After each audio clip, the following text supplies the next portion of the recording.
matter of the people of the state of California versus Orenthal James Simpson, case number BA096. And so, my fellow Americans, ask not what your country can do for you. Ask what you can do for your country. Have to do those rough meetings. Hello, Taylor. Hello. How you doing today? Good, how are you? Good. Did you have a fun, active weekend? Oh my God, like 19 crazy things happened. I've been waiting to tell you. Can we hear them all? Yeah. First, hello. Welcome to Doomed to Fail. I'm Taylor, joined by Fars. We bring you history's most notorious disasters and epic failures twice a week. And I had a crazy freaking weekend. You were just talking about how I should move to Texas. And I was like, I love California. I'm not moving. But also, so I'm in Joshua Tree between Palm Springs and 29 Palms. This dude yesterday bombed a fertility clinic in Palm Springs and then like had another bomb in 29 Palms. Like I think maybe went off. There was like a blast zone. I don't know what happened.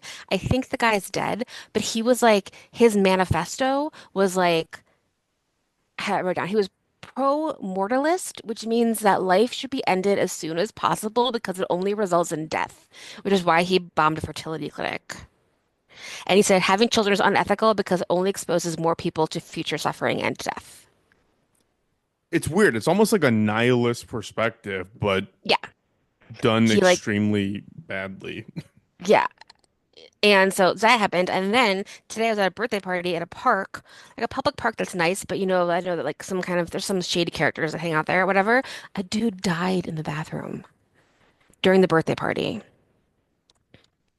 I today. would say that's not that weird. When I was living in LA, the Starbucks that I would frequent Hmm. also had a dead body in the bathroom from an Yeah. LOD. So Yeah. And like the people, the parents that were there, they actually work in recovery. And so they had Narcan in their cars, you know. They were like as the closest they could have gotten, but they didn't get there in time. And I had to like talk to the kids and be like, "Hey kids, let's stay over here," you know. God, it's awful. It was awful. Yikes. So, Okay. Well, yeah, you it had was a lot that went on. wild. Yeah. Okay. So I think it is me going first this time. Yep, it's your turn. So I didn't mean to do this, but I am going to end up doing a two-parter, I think, because this Ooh. ended up getting pretty long and super juicy.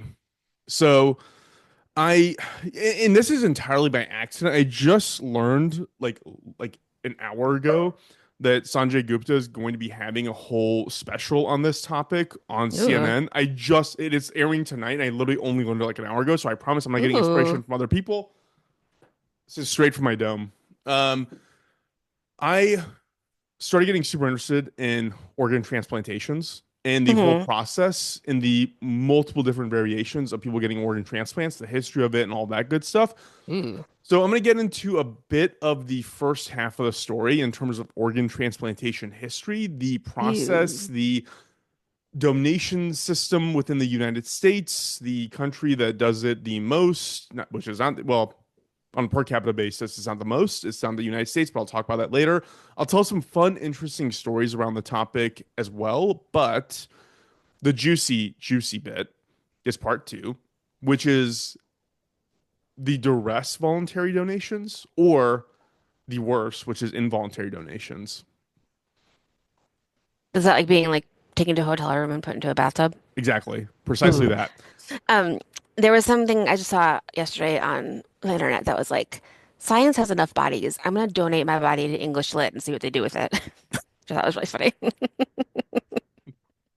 They're just gonna make a book out of your skin. It'll be cooler. It'll be more metal for So sure. much more metal. I like it.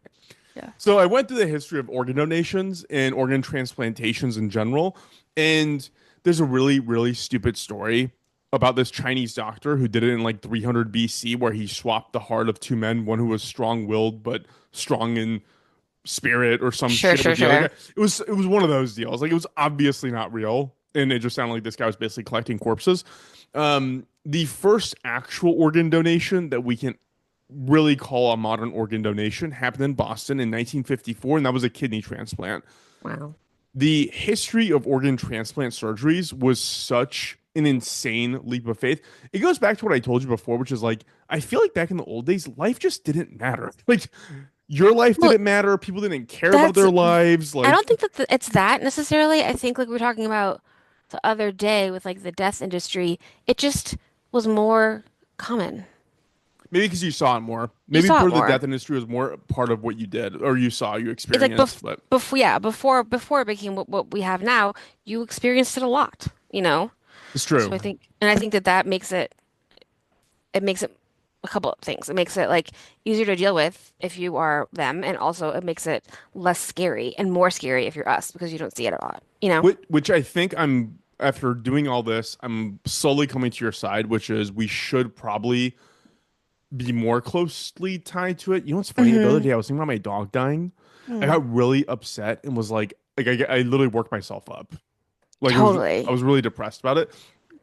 And I was like, well, that's gonna happen. Like I like I'm Hmm. gonna die. So just get past it. But so yeah, you're right. Like maybe if I didn't have sort of off distance relationship with it, it wouldn't have been so emotionally traumatic for me to think about Yeah, that. I mean, when I had my daughter, I had to be like in my head, I was like, listen, enjoy every freaking second of time with her. Like that's all you can do, you know? Otherwise, I'm going to lose my mind just taking care of this person that I love so much. So I Yeah, just have to like try to figure out how to survive, you know? It's yeah. crazy. Endure it all. Hmm. Endure and enjoy it. Well, with the history of organ transplant surgeries, there was so many stories, such a long history of what's called unsuccessful transplants, which is literally just people dying on the operating table or shortly thereafter. I'm Um, so sorry to interrupt no, you. I'm gonna please. interrupt you a lot. Okay. I have a lot of thoughts. I have no idea where things are in my body. I've very recently understood for the first time that your fallopian tubes aren't like this. Like they're not in a T, they're like in a They're blob not. in your body. No, they're in a Seriously? blob. So they put them in the T so that you can see what they are, but in your body, it's like uterus, fallopian tubes on the side of them, and it's like a big blob together. And I'm like, I didn't know that. Like, why did I not know that? That's so weird. Like, I just think that's like, I You don't know know where what's anything is. you know what's funny? In the middle of this, when I get towards like probably like the 30% part of this is when I had a similar experience where I'm gonna go into lungs and I'm like, wait, that's how they're shaped? Like Oh it yeah, is ew, I can't wait to hear it. Gross. it is so much different than what I thought it was. Yeah. Um, but yeah, basically, like with the original, the pre 1950s and even the 1950s experience of organ transplants, it was a lot of doctors shuffling organs around between different animals to see what works and how it works, and then kind of trying some of that in humans and seeing what takes and what doesn't take. My favorite story is a guy named, not favorite in a good way, but it No, I was a guy know. named Boyd Rush, who was the person who received the first heart transplant in January 1964. This goes back to like an old Bill Burr bit where he was like talking about transplant surgeries. And he's like, never be the first one to do anything. For real. That's exactly what I was just thinking. I was like, oh God, do not be the first guy to get your freaking heart transplanted. I mean, I don't guess if you have no don't want choice, you're that. like, I'm gonna die anyway, but oof. So he didn't really make the decision in this case. He was suffering from acute heart failure, and by the time he was taken back to initiate the transplant surgery, he'd gone into shock and his heart had stopped already. He was already dead, Mhm. basically. It wasn't like a voluntary thing. Well, he knew he was going to do. They knew that this was going to happen, that he might wake up, but he also knew he was going to die no matter what. Right. So the doctors did the next obvious thing when he died. In 1954 in Boston. What do you think the next obvious thing was here, Taylor? Try to put his heart in someone else's body. So you know what I wrote? That's right. They stuffed a chimpanzee heart into Boyd. So you got it wrong, and the outline isn't going to correct the record that you got that wrong. I I don't know. I don't think I would have guessed that. So The shame on me. the story goes that it was like these surgeons who had been like tinkering with chimp hearts, and they had four chimpanzees in the hospital, and they I went feel and like that was more killed. common because they were doing a ton of like testing on it, right? I would feel weird if I went to like a hospital and they were also running like a part-time zoo in it. But yeah, I guess No, yeah, back I think then it zoo might have is been the a little wrong word. different. Like animal torture chamber, I think is the right Yes, word. yes, yes. To their credit, this guy's heart, sorry, the chimpanzee guy's heart, um, did beat for about an hour and a half, and he did come back to life for an hour and a half before the chimp heart failed on him.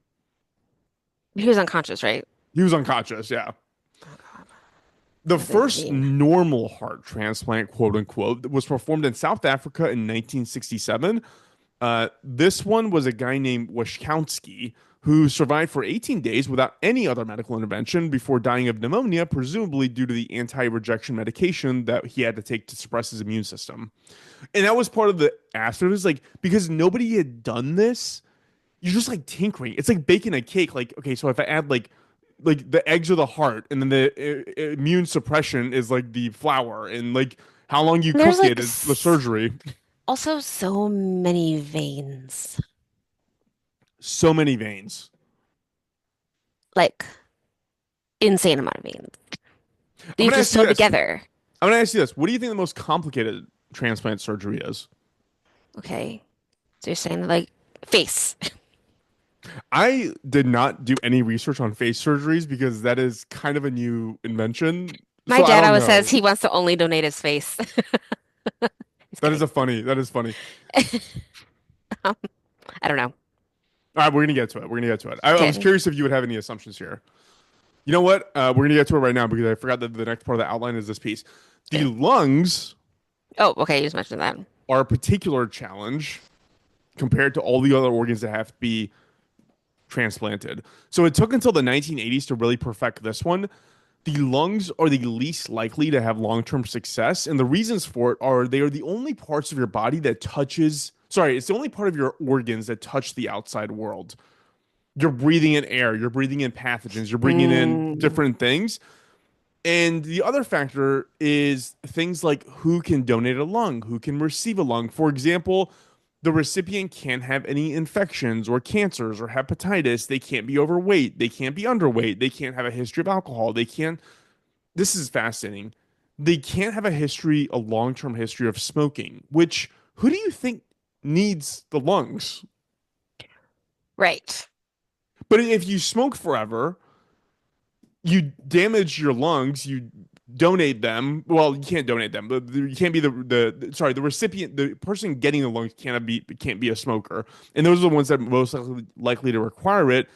The trick shot tends to be with these folks; they have to be basically healthy, and it's a little bit hard to come by a relatively healthy person. I think of our former friend who got needed a lung transplant, but he needed it because he had to get cancer treatment that scarred his lungs. It wasn't because he was a lifelong smoker, but most people who need lung Right. transplants need them because of smoking. Do they usually keep smoking? You can't. So Like part of the you can say cessation that you won't. process, no, part of Yeah. the cessation process, and this is also goes into like that income disparity and lack of equality when it comes to this kind of stuff, is that you have to have had a prolonged period of cessation, not just of smoking, but of Mm-hmm. any nicotine or whatever, and also counseling and psychological evaluations. Like you had to have gone through a very expensive and protracted process once you're Yeah. qualified to even qualify to be added to the list for a lung transplant because they don't want to give these organs to just anybody. Yeah. Makes sense. Hmm. So I think this should be obvious, but some donations require a living donor versus others that require a dead donor. You have, let's say, for example, a full lung. A living person can obviously not donate a lung, except in certain rare conditions in Japan and in the United States, where a living donor can donate what are called lung lobes, which I did not know. So when you look at the picture of the lungs and there's these like deep creases in them, I'm gonna look up lungs. I'm gonna regret it. those are the lobes, those deep cuts that look like they're like chopped in there with like a cleaver. Those are lobes. So apparently, you need two donors to create one full lung on the left side and three to create a full lung on the right side. But otherwise, you can only obtain lungs from a dead donor because you can't, Okay. it's hard to convince two or three living people to undergo this surgery. So the creases are different sections. Yes, So it's not like one full lung. It's they're like lobes. I'm gonna throw up. They're lobes. You're chock full of lobes, Taylor. Should I click on the ones that have like the blurred image? I think I will. Oh God, it's gonna be so gross. I bet it's gonna I've be like seen like so as gross. a child of the 90s. Do children still see pictures of black lungs? Ew. I don't know. Do they?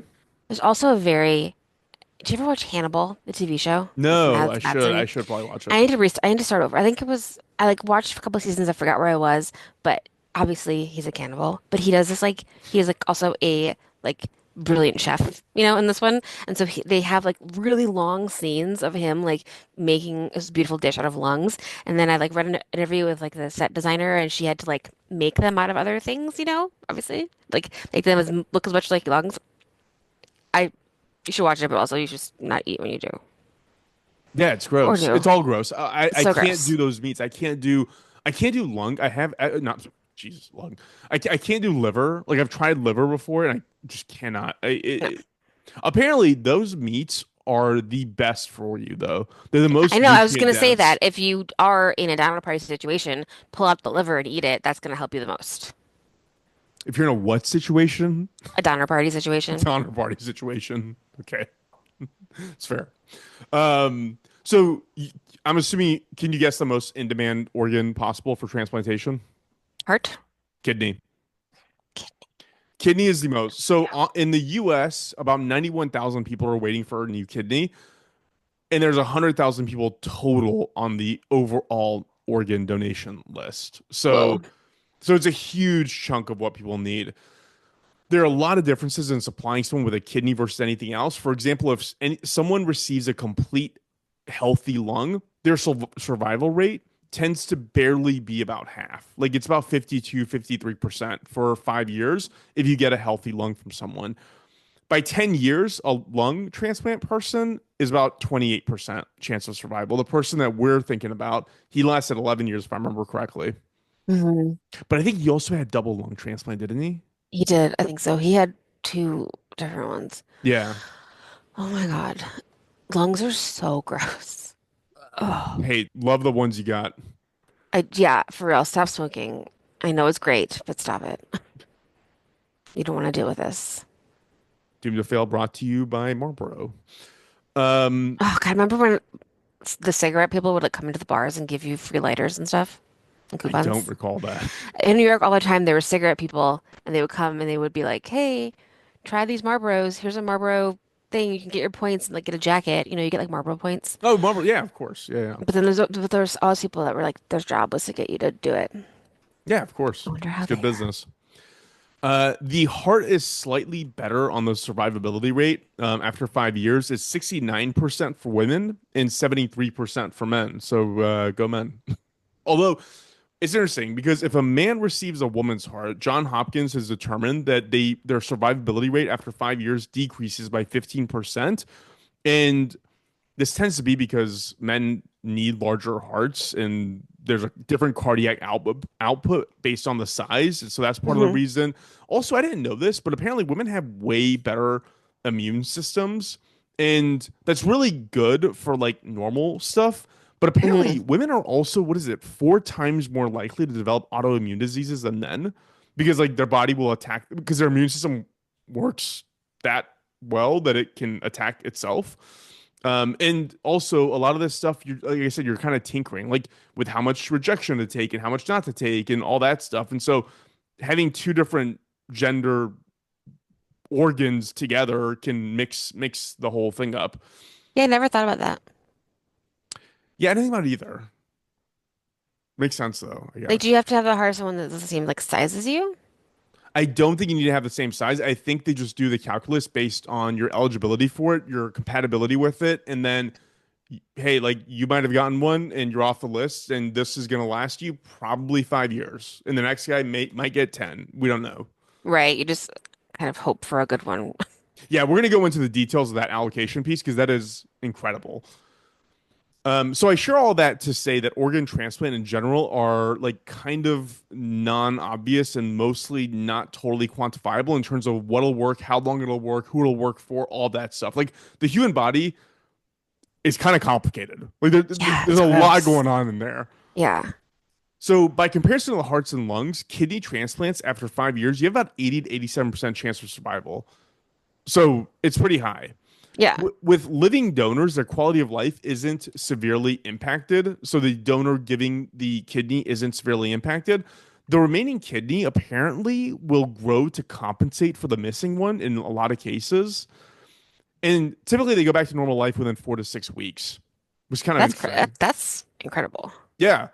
The only obvious risk or challenge I could find was being a donor with being a donor other than the few weeks of discomfort was slightly higher risk of complications during pregnancy and apparently difficulty in getting life insurance, or in some states you get higher health insurance premiums.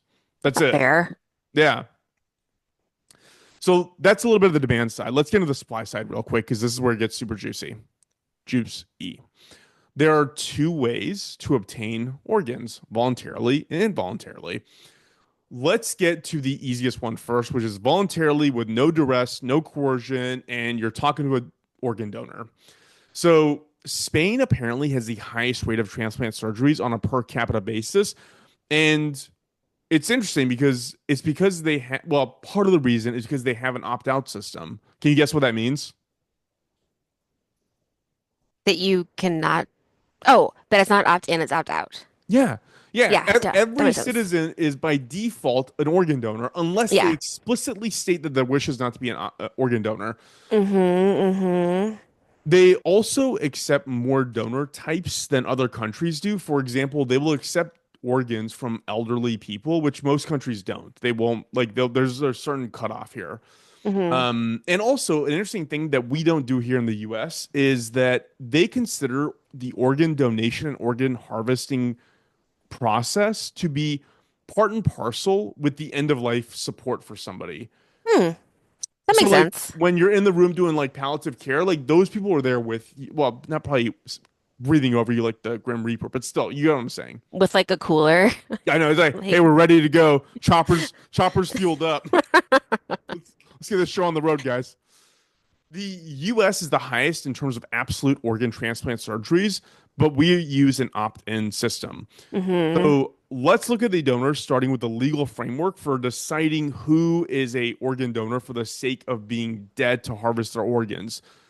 You are legally dead if there has been irreversible cessation of circulatory and respiratory function or irreversible cessation of all brain activity. One is obviously better than the other. It's the brain one. Yeah. So these two factors are determined by physicians who have nothing to do with the patient's care, the one who's dying being the donor, or the recipient's care whatsoever. Basically, it has to be a total random uninterested doctor who assesses whether you are dead for the purpose of organ donation. Once that's determined, then donation, the process can be started with the appropriate consents before death or through family consent. So what I was saying earlier, that this in Spain, this is part of the end of life.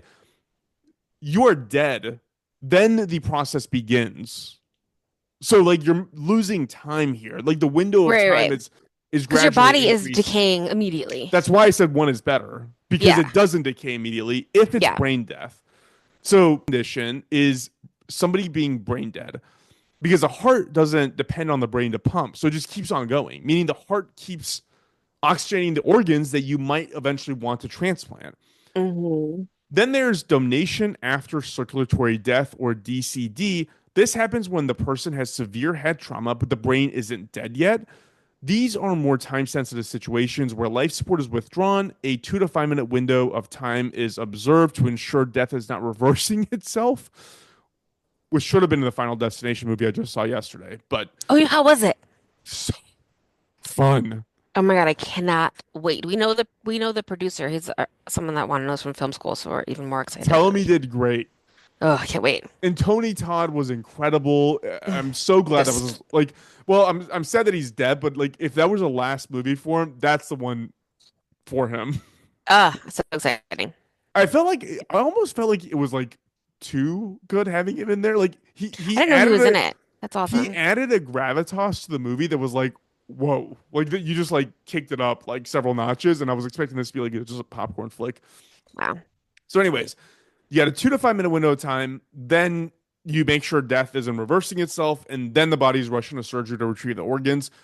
I mentioned earlier that Spain includes organ donation as part of end of life treatment. Like I said, this does not occur in the US, mostly because I think the US has more of a conspiracy mindset when it comes to this stuff. Like, I'm sure you've also heard people talking about how doctors will not save you because they want your precious Yeah, yeah, organs. yeah. Yeah, I don't know why like we ended up with that mentality here. I understand why for one demographic we're going to touch on later. I don't totally get why that's the case here. That's why it is totally separate. It's all deliberate. Yeah. So, 9 states plus Washington, D.C. have individual decided physician assisted suicide laws, meaning that you on your own can just show up to a place and say, I want to die. I didn't know Montana, that. yeah, Good California for is one of them. them. Cool. Montana has court approved physician assisted suicide. In none of those cases can the organs of those people, under any circumstance, consent or not be donated. And again, There's no physician, no organs from somebody who passes from physician assisted suicide can ever be donated under any circumstance. interesting. Oh, is that okay? Tell me why. Well, the why of it gets into the moral and ethical kerfuffle that we're going to definitely go super deep into in part two of this topic. Hmm. But it's the moral aspect of it. It's like you don't want people to. I would assume that part of the logic around this is that you don't want to create incentive structures for people to do things that society might deem not helpful on an individual basis. Yeah. So somebody who is if somebody's suffering from like something horrible, like a horrible cancer, and they are never going to recover and they want to get a physician assisted suicide, they weren't going to be a candidate anyways, right? Because in Right. that situation, your organs are not transferable to another healthy human. So you're basically cutting out every demographic that could potentially be a donor, except for the ones who are obviously severely mentally ill. Hmm. And those people make decisions that are not reasonable and rational. And you don't want people who fall into that line of thinking to have incentive structures around, oh, I'm doing something good. I should kill myself. It's going to help these other people. Like, Right. I think that's the theory behind it. I get that. I mean, obviously, like the whole bunch of reasons someone might choose that, but like that definitely makes sense for, and also like you could easily become an organ harvester. You can imagine how many people are manipulated into like Yeah. being OnlyFans people or whatever. Like you could obviously see a universe where people are like, yeah, you should do this, and your family will get a $50,000, whatever. We're Yeah. gonna get it super deep into this because the moral aspect of donating is like really touchy for people, I think. Going back to this. So once the person is declared dead, that's when the organ donation process starts. The hospital will contact what is called the Organ Procurement Organization, the OPO, which is a nonprofit that is funded entirely by the government. It's its own separate entity, but it's all run under the auspices of the government. So it's basically the government outsource all of this, the federal government, I meant, outsource all of this to this one nonprofit, and Hmm. it's their job to recover the organs. The OPO then checks donor registrations and contacts the family. If the consent is received, then the body is placed on ventilators and fluids to preserve the organs, and then the organs are recovered. Matching happens, and the organs are sent to the recipient's hospital. There's one thing I learned about this, which like was incredible.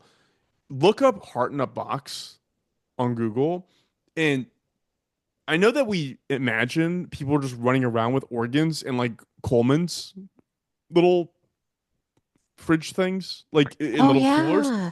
I actually have a picture of that, but oh cool. That's cool. You know, you say that's cool, but if you watch a video of it after this, you're gonna be like, "What Frankenstein Well, contraption they're is keeping it this?" alive. Are they?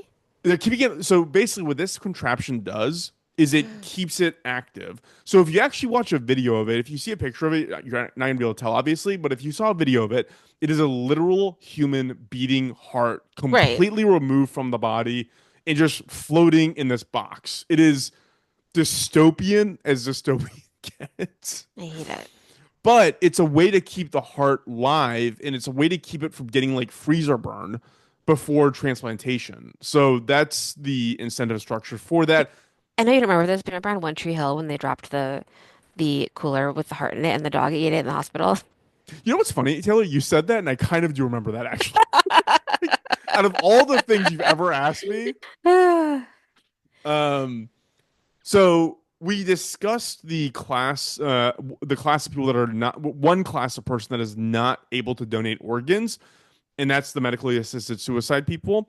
There's a Mhm. pretty good, extensive list. So this is interesting. So typically, people with HIV can't donate But in the US in 2013, they passed the HOPE Act, Hmm. which allows people with controlled viral loads of the disease to donate to others who also have it. So that's good. Hmm. The thing I didn't know is like even when they decided to do this, it's also super rare that we actually do this in the US because apparently there's a thing called HIV superinfection.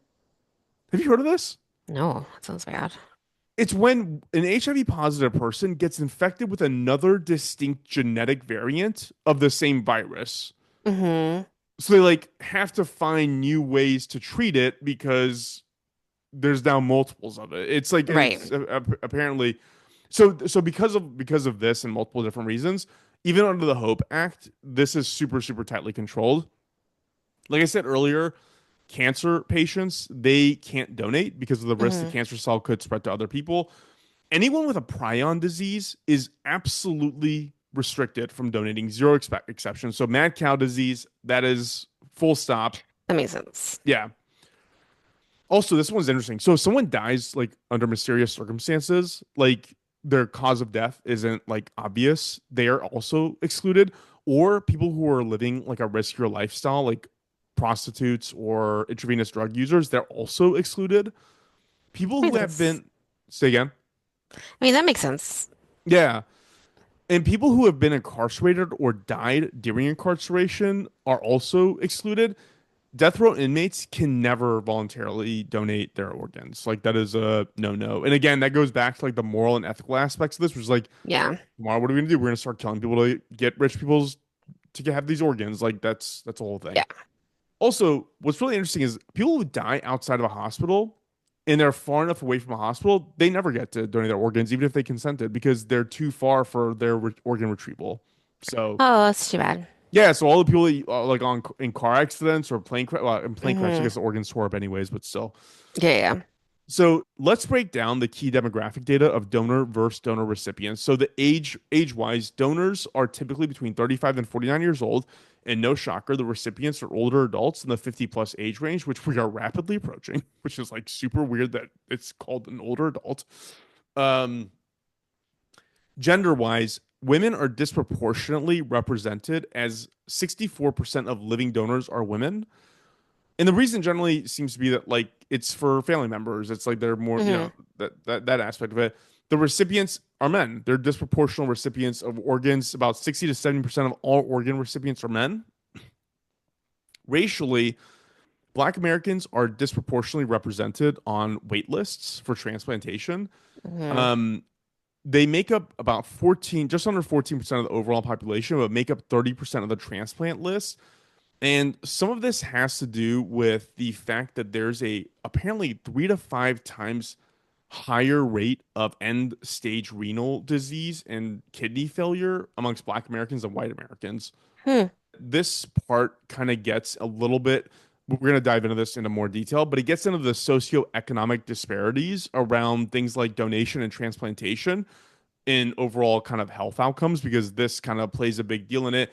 There has been called out in several research papers about the Tuskegee Airmen study Hmm. and how things like that built a deep distrust within Black Americans of like the medical community and why like some of the guidance being offered there isn't necessarily adhered to. Also, like I said, like if you are not close to a hospital to get the donation when the call comes, or there's Hmm. reasons why you wouldn't be able to accept a donation even if you were allocated one, and a lot of them are Totally. due to your socioeconomic status. So that's a big Absolutely. factor in all this. And the biggest one tends to be wealth, which is like shocking to no one. I mean, we know the person that we know that had the lung transplant who has since passed away, but they definitely had someone who has a lot of money talk to people and say, do this. Yeah, I think it was like 3 billionaires. Yeah. Yeah. So We were like, cool. And then a lot of us were like, that fucking sucks. well, I want to actually get your opinion on this, and we can actually dabble in it before we get into the second piece of this because I am curious to hear your perspective on it and kind of debate this a little bit. Hmm. Getting to the wealth piece, so on paper, the organ allocation program is designed to be impartial and neutral with no consideration given to wealth. So that is like That's how it's supposed to work. And it actually Hmm. does do that because the algorithm running the checks on availability versus need, it's at the United Network for Organ Sharing or UNOS. It's not able to be gamed. Like the algorithm is the algorithm. You can't gain it based on your wealth. The Right. thing that it looks at is that it looks at medical urgency. So the sickest people go to the top of the list. Then the next step is it looks at the time of the people that are on the wait list, and then it goes to the compatibility aspect of organ compatibility, geographic territory, regions, all that stuff. So So it like tries its best to get the people who need it the most first. exactly. So Yeah. like it's not actually like it's not in its nature, it's not designed to be gameable. It is though.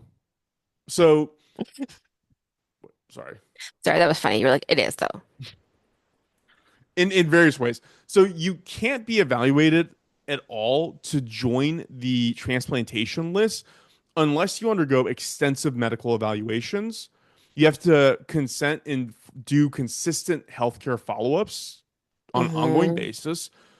You have to show proof that you can handle the post-transplant care, including the immunosuppressant drugs, and those can run somewhere between ten to $20,000 per year.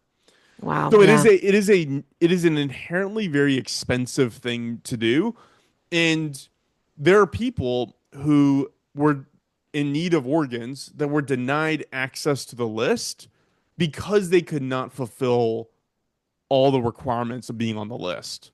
Yeah. So that's That where money sucks. comes into play in part. Hmm.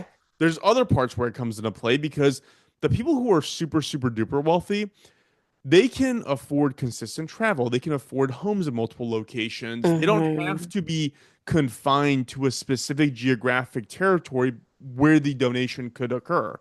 Hmm. So let's talk real quick about Steve Jobs. Have you heard the name? I have, yes. Great. So in 2009, the waitlist in California for a liver transplant could take up to 5 years just due to the need there. By comparison to that time, Tennessee only had a few month waiting list. In 2009, while still living in California, Steve Jobs got listed in Tennessee on their wait list for a liver, Wow, I didn't know that. which wasn't a problem because when the liver became available, he and his team of caretakers, his doctors, just boarded his private jet and then scooted over to the facility. They got there in enough time as somebody who's poor in rural Tennessee would have had to drive all the way there. Right. So you get access to this broad pool, and he got his operation, he got his liver transplant, and I mean he ended up dying anyways. I mean you would because it's a well the lung was a hard one, but still like he ended up dying. But Yeah. regardless, he had access to do that. He only waited a few months when a lot of people would have waited half a decade, if not longer. Wow. So, according to a 2022 audit of UNOS, there were hundreds of missed transplant operations that could have happened every year, but didn't because of lack of communication, delays, or patient availability. People who have missed an organ transplant surgery did so because they might have missed a call, their cell phone was dead, the battery was dead, or there was bad weather making transportation super difficult, or because they arrived at the hospital, additional testing found something new that precluded the operation, which are all things that you would have known if you were rich and were surrounded by a team of doctors. So like Right. there is a disparity in potential outcomes here. All that to say, I'm going to go ahead and stop this here because the next segue after this has to do with the supply side on the coerced legal and the illegal organ side of things, and the worst of the worst, which is the involuntary organ. I don't even know if you call it donation side of things, but I will No, say yeah. Donation, I don't think, well, I don't know. Whatever. when I was when our friend was going through what they were going through, I do remember thinking that if somebody wants to be paid to give away their organ and is like exorbitant like life-changing money, they should be allowed to do it. Yeah, like one of them, like a kidney, not like your Yeah, heart. Taylor, yeah, of course. Yeah. Yes. Yes. I mean, you can only Nobody do it once, you only do it once. but I'm sure you can find someone. Yeah, like so part of the thing we're gonna get into next week is that places like the Philippines, the outskirts of Russia, like Thailand, places like that, people are getting paid like 1,600 to like $2,000 to sell their Yeah. kidney. And when you hear the other side of it, somebody is paying 120 to $150,000 to get a kidney. Right. So that person, the middleman's making all the money. That's where I have like a huge moral issue with it, is like how screwed over. Like that person should be paid a ton for what Yeah. they're doing. And they're not. And that is bad. And so, anyway, I think that's where I land on this. I will say that the World Health Organization was offered a pilot program for federally paid for organ compensation, Hmm. and they refused it. And the reason they refused it was around how there's a coercive effect potentially of paying people for organs, and that's probably also true. So I think I get both sides of the equation. It's just I don't know. I don't know how I feel about it yet. Yeah, it's so gross and You have, a, weird. you have any? You have an opinion on it? Um, no, I don't know. I feel like you should. I don't know if it was like you get like a ton of money, people would be like lining up to do it once. I don't know. But then what happens when that one kidney starts failing? Right. Then you just create a machine that just self perpetuates, right? Yeah. You know Yeah. what? And that's not good for you to continue to go through like that over and over again. No, I read that the dialysis process is typically 3 times per week, with it being 5 to 8 hours per session. Yeah, it's awful. It is debilitating time. Hmm. But Hmm. again, if you're wealthy, you can afford one that's in-house, so it can run while you're asleep, and it's still uncomfortable and it's still awful. But like, again, the wealth thing comes into play here. So Yeah. but we'll talk about that in more detail. Also, one country came up, which is the only country in the world that allows for legally selling organs, which just blew my mind. Do you want to guess which one? Can't Canada. No, no. I'm not going to tell you because I want to ruin this, but it will be shocking when you hear it. But anyways, so that is the story, a brief story. This topic is so complicated and so fascinating. If anybody has any stories about this, I would love to hear them, because it sounds almost like the medical science of this is still kind of in its infancy. There's some talks of them being able to grow organs and through from stem cells, or using fetal pig Right. organs, I and thought then that we've been talking about that for like 30 years. but that's what I'm like. It's so complicated. Like it's Yeah. so hard. Like our bodies are crazy complicated, and like I mean, just the fact that, like, even between same age adult, same race and everything, people who are of a different sex, it doesn't work. Like it is super Yeah. nuanced and complicated. We obviously have to also have like the same blood type, right? Do you? Yes. Yeah. Yeah. That's the easiest on the checklist. That's the easiest box to typically check, unless you're one of the Yeah. rarer blood types. But like for the most part, that is the easiest one to check. Um, the hardest thing, it sounds like, is just going through in the US is just going through the process of not intermingling life saving with organ donation, because it creates this complete and utter firewall between the two, Hmm. and that kills time, and time is the enemy of getting organs that are healthy into another person. And so um really interesting stuff. But yeah, I realize that I'm not qualified to be a doctor in this process, so I think it's there's too that. late. Yeah, probably. Thank you. I think that's also a big part of it. Um, Also, I just looked it up. Dick Cheney's still alive.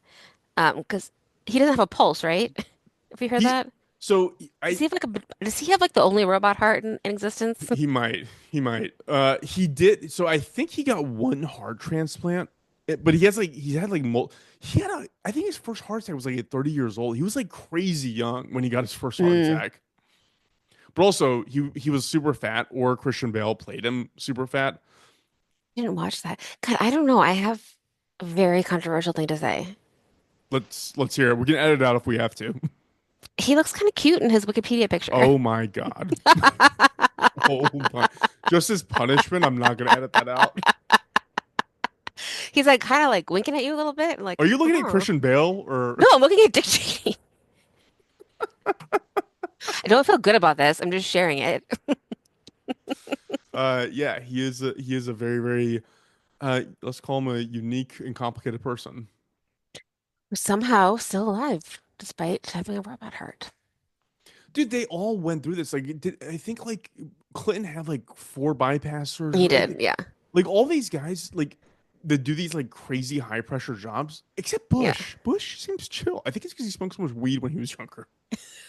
Had to be the weed. Good for him. Good for him. Yeah, no, cool, super interesting. Lots of factors go into it. But yeah, we'll leave it there. I think next week's gonna be super interesting. I kind of left the boring stuff for this episode because next week is like where it gets in like the gritty, like human drama of the transplant trade. Yeah. And what goes on there. Oh, So okay. I'm sorry. I'm on Dick Cheney's Wikipedia page. He smoked 3 packs of cigarettes a day for 20 years. He had his first of 5 heart attacks in 1978 at age 37. I will say this, and I know that this is gonna get me probably flamed. He is winking. He is winking. I don't like it. No, Um, I will say this. Like the more I'm reading about like the complications of the human body and everything that it entails, the less into the body positivity thing I'm into because it is conclusively scientifically unequivocally proven that a healthy body weight is necessary. yeah, but it's And that different for everyone. and I that mean, like, also goes for the guy like there's all these bodybuilders who are oh, dead at like 30 years old. absolutely, because it absolutely Because, destroys their heart. yeah, this is not like a don't eat pancakes for breakfast conversation. This is like a do Don't the do right extreme. thing. Yeah, It's those don't do extremes extremes. on Yeah. any equation. Like all those guys, like your body's only meant to handle so much. You're like designed a certain way, and like if you Hmm. operate outside those boundaries, it affects everything. So, Three flame me packs if of you want. cigarettes a day is constantly smoking cigarettes. You said 3 packs a day. Yeah. For how long? 20 years? I mean, good for him. I can't believe he's still alive. Good for him. See, like you don't want his lungs in you. No. His lungs are charred. Or They're maybe if you coal. get one of his organs, you too can live forever from whatever deal he made. There was something about how they're able if you're a there's something about live organ donations for children that I'm struggling to remember right now, but it was something along the lines of you can do a liver transplant from a live donor to a live recipient if it's a child, because what they can do is snip a piece of it off, Oh, it'll grow. graft it, and then it'll grow. The recipient grows back, and the new one gets the full one when it grows up. Gross. Can you look up if it's true that dentists practice on real human heads? ChatGPT to the rescue. I mean, you don't have to look it up right now. I mean, for next episode, I could do it also from the computer. But my mom told me that she saw human heads in the thing in a conference room at work one time. Yeah, yeah, they have. Or they I, do. I specifically put in my will that I don't want my head to go to dentists. All right. Well, hopefully that doesn't get lost in the melee of your cremation or whatever's happening. I hope so too, because I don't want those guys to have my head. Ugh. This topic all came up, Taylor, because Rachel was telling me about the bodies exhibit. Oh yeah, I've never seen that. I've never seen it either. She said it was really incredible. She was also like, "Did you know that it was like Chinese dissidents and like There's the definitely someone who's like, I think my son's in it, and they won't tell her if it's him. so that is in the outline. I'm gonna cover that at the very end under Yeah. miscellaneous. The outline's already done. Good for you, being a week ahead. This I love when I find a topic I'm super interested in because it's not like working. I'm just like super interested. I want to keep going Exactly. deeper. Anyways, Love hopefully that. you guys found that interesting. This episode dragged on a little bit. Apologies for that. Taylor, do you have anything to read us off with? No, but thank you everyone for listening. I had So fun conversations with folks on Instagram this week. And if you have any ideas for us, let us know. We're at doomtofellpod@gmail.com. We have a Patreon where you can opt in to ad-free episodes forever. I'm on TikTok a bunch. And yeah, find us there, Doom to Fail Pod. All things. Thank you all. Thanks, Taylor.